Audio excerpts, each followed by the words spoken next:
अज़ीज़ान मोहतरम, मुसलसल मौजूदा हालात पर आप हज़रात की तरफ से तवज्जो दिलाने पर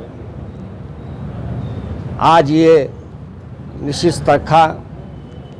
सबसे पहले तो मैं मस्जिद गिराने पर हमारे सीएम साहब की मजम्मत करता हूँ और उनके बारे में मेरी एक ही राय है, वो जिसकी सालगिरह बनाए वो उन्हीं के चेले हैं। अब इनका भी वो ही हाल होगा जो इससे पहले हमारे हिंदुस्तान के बड़ी बातें कहने वाले साहब का अंजाम हुआ था। एक बात याद रखिए, अल्लाह के घरों को गिराने वालों से हमारी दोस्ती हरगिज़ नहीं हो सकती, चाहे कोई भी रहे। अगर जो अल्लाह के घर को गिराया, हम ये अल्लाह से उम्मीद रखते हैं अल्लाह उसको भी गिराएंगा इंशाअल्लाह। और ये वक्त ऐसा है जहां दुनिया तमाम में एक अजीब व गरीब कैफियत है। लोग बीमारी से मर रहे हैं, बीमारी की वजह से लोग परेशान हैं। ऐसे वक्त में लॉकडाउन में आपका ये काम करना मुझे हैरत की बात है। और ये सीएम साहब की खूबी है कि इन्हों जिसकी तारीफ करते उसी के बिल्डिंगों को साफ करते। निज़ाम के बारे में बड़े बड़े बोलते हैं और इनके कारनामे देखो आप। जितनी निज़ाम की इमारतें हैं उसको ढाने में इन्हों सबसे आगे है। तो बताने का मकसद सिर्फ ये है कि ये नाम से हमारे साथ है, काम में हमारे पूरे के पूरे नरसिम्हा राव के चेले हैं।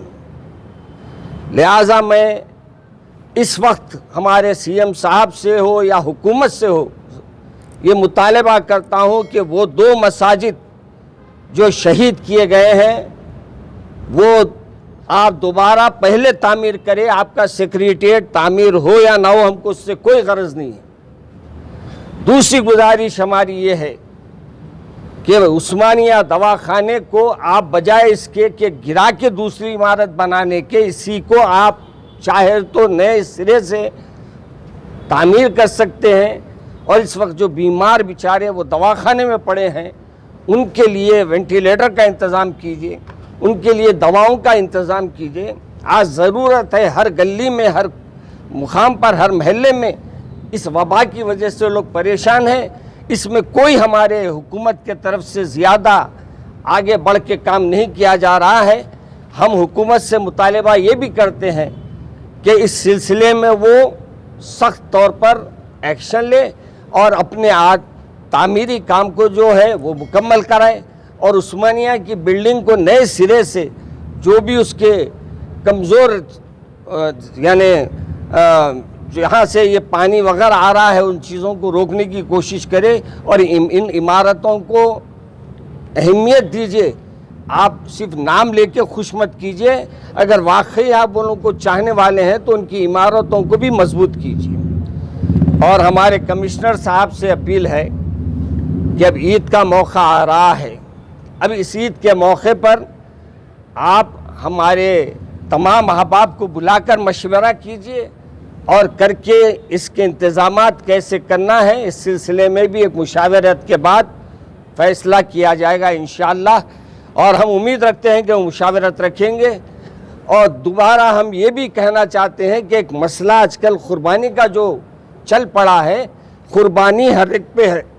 हाँ, ऐसी सूरत में जहां आपको क़ुरबानी करने नहीं दिया जा रहा है, जैसे बम्बई में हाल में मैं पढ़ा, वहाँ इजाज़त नहीं देंगे, ऐसी सूरत में वो बात हो सकती है। मगर यहाँ वैसी बात नहीं होने देंगे हम इंशाअल्लाह। अल्लाह से उम्मीद है कि इंशाअल्लाह अल्लाह हमारा साथ देगा।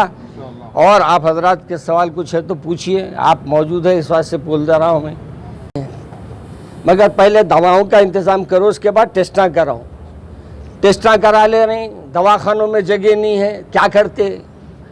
अच्छा, घरों में लाके इलाज करेंगे बोले तो घरों में दवाएं खरीदने गए तो दवाएं इतनी महंगी कर दी गई है कि दवाएं लेने वाला बेचारा दवाएं देख के, दवाओं की कीमत देख के ही दम निकल जा रहा उसका। पहले दवाओं को कंट्रोल करो बोलिए हमारे कमिश्नर साहब को, हमारे चीफ सेक्रेटरी साहब को कि आप पूरे मेडिकल शॉपों पे धावे मारो बोलिए, ये डॉक्टरों पे जो दवाएं रख ले के बैठे उनसे हलक में से निकालो बोलिए, उसके बाद टेस्ट कराइए। इस सिलसिले में आप लोग गवर्नर साहब से जाके नुमाइंदगी करेंगे? नहीं, गवर्नर साहिबा है, आप ही बोल दे रहे हैं, अब उनसे इंशाल्लाह उसमें हम कोई कंप्रोमाइज़ नहीं करेंगे। अल्लाह का घर है वो, यकीनन इंशाल्लाह वहाँ 2 मसाजिद बनाए बगैर हम नहीं रहेंगे।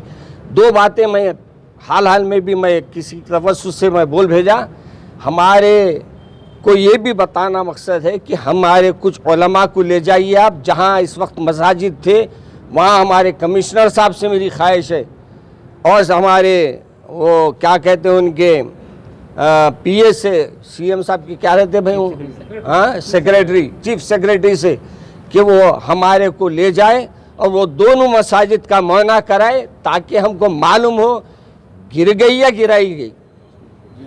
लेकिन बोर्ड की जानिब से कोई रेजोल्यूशन पास नहीं किया गया, तो आप इस सिलसिले में क्या कहेंगे? देखिए, वक्फ बोर्ड किसके कंट्रोल में है? वो वक्फ बोर्ड का खुद कंट्रोल जो है सीएम साहब के हाथ में है। अब वो वक्फ बोर्ड के अंदर बैठने वाले कौन है वो भी आप जानते हैं। तो अब अपन सीएम से मुतालिबा करिए, सीएम से लड़ाई है हमारी, किसी और से नहीं है हमारी, क्योंकि गिराए उन्होंने जवाब देना हमारे।